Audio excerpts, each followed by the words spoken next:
Obama in Cuba, Obama visits Cuba, reviving history.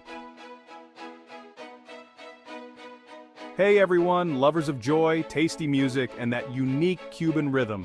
Let's talk about Cuba, the story of Obama, his trip to Cuba, and fans of awkward diplomatic encounters. Get ready for a journey full of surprises.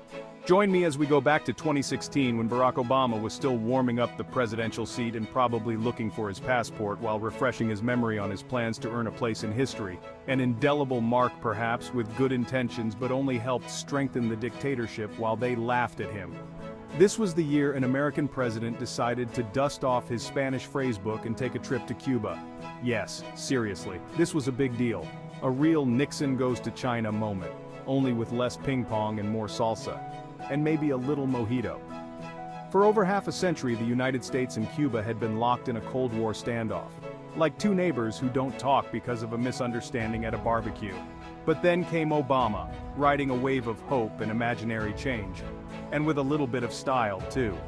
In March 2016, Air Force One touched down in Havana, marking the first visit of a U.S. president to Cuba in almost 90 years. That's almost a century of no thank you. Talk about breaking the ice. Obama did it with a smile and a "where's the bathroom?" in perfect Spanish. Now let's be honest, Obama's trip wasn't all about high-level diplomacy.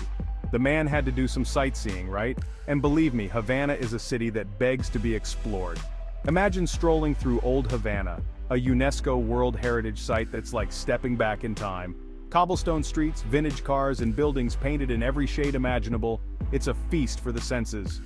Obama, always a history buff, probably geeked out over the colonial architecture and the stories whispered by the city's ancient walls. He also felt right at home walking down those streets with the image of Che, Fidel, and socialist slogans like revolution or death. But Havana is not just about the past. It's a city of contrasts, where history collides with the present. A stone's throw from the charming squares of Old Havana is the Plaza de la Revolución, a vast square dominated by a towering monument to José Martí, Cuba's national hero. This is where Fidel Castro once delivered his fiery speeches, where the iconic image of Che Guevara still stares down at us from the Ministry of the Interior. Standing in that square, Obama could not have escaped the weight of history, the echoes of revolution, and the complex legacy of US-Cuba relations. Of course, the main event of Obama's trip was his meeting with Cuban President Raúl Castro, Fidel's younger brother, and the man holding the reins of power. Now, these two weren't exactly best buddies. They came from different worlds, with different ideologies and a whole lot of historical baggage between them, supposedly.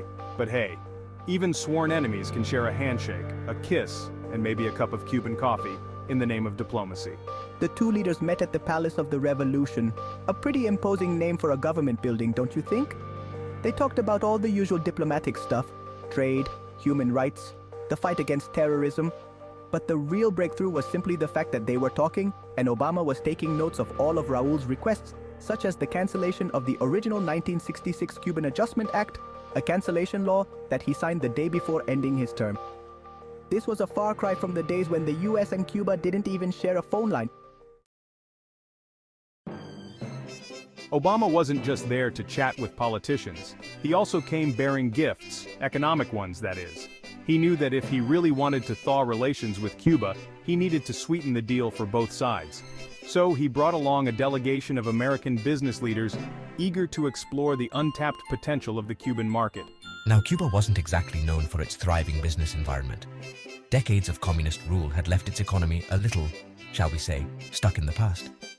But Obama saw an opportunity to nudge Cuba towards a more open market, and American businesses were eager to get in on the ground floor. There was talk of hotels, airlines, even tech companies setting up shop on the island. It was enough to get a capitalist's heart racing. Reaching beyond the suits, Obama and the Cuban people. Obama, ever the charismatic politician, knew that winning over the Cuban people was just as important as any diplomatic agreement. So, he made sure to sprinkle in a little good old-fashioned person-to-person diplomacy. He visited a community center, chatted with local entrepreneurs, and even caught a baseball game between the Cuban national team and the Tampa Bay Rays. These interactions, however brief, sent a powerful message. They showed the Cuban people that the United States wasn't just some distant adversary, but a potential partner, even a friend. And who knows, maybe those shared laughs over a baseball game planted the seeds for future collaboration and understanding. Hello Cuba, what's up? A speech heard round the world, or at least the island. No presidential visit would be complete without a good old-fashioned speech, and Obama delivered an extraordinary one. Speaking at the Gran Teatro de la Habana, he addressed the Cuban people directly, acknowledging the two countries' complicated past, but emphasizing his hope for a brighter future. He spoke of freedom, democracy, and the importance of human rights. Music to the ears of many Cubans who had long yearned for greater political and economic liberty. But Obama didn't shy away from the tough topics either. He called on the Cuban government to release political prisoners, open up the internet, and allow for greater freedom of expression. It was a bold message delivered with respect but also with an unwavering belief in the power of change. Beyond the mojitos and cigars, the real impact of Obama's visit. So, after all the pomp and circumstance, the handshakes and the speeches, what did Obama's trip to Cuba actually achieve? Well, it wasn't a complete game changer, but it was a significant step toward increasing repression. The visit helped chip away at decades of mistrust and open up new channels of communication between the two countries, say the naive. Because in reality, it was a good play staged by the Cuban government, as I should always say. It also paved the way for increased trade and travel between the US and Cuba, which only benefited the Cuban rulers. US airlines resumed direct flights to the island, cruise ships docked in Havana harbor, and American tourists flocked to experience Cuba's unique charm. This influx of visitors brought much-needed revenue to the Cuban economy and exposed the Cuban people to new ideas and perspectives, although they remain just ideas and perspectives. A thaw, not a meltdown.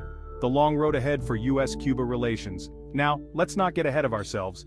Obama's visit didn't magically erase decades of animosity or solve any of the complex issues between the US and Cuba.